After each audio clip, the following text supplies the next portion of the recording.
看二姐吧，又干嘛了？大半夜吃完饭，在夜里边了啊，按摩上了。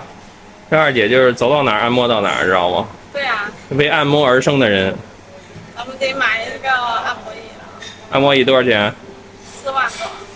二姐都是坐4万块钱按摩椅的人，你知道吗？每天坐在4万块钱按摩椅上，这是一种什么感受？还可以吧？什么感受？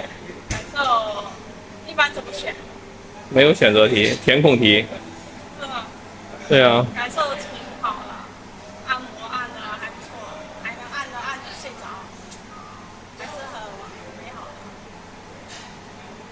哦，是咱们得。但我觉得您的身高是171厘米，体重103.7公斤。不是这，我这171.71了，这玩意儿，你也太矮了。我都开始怀疑我的视力了。那我再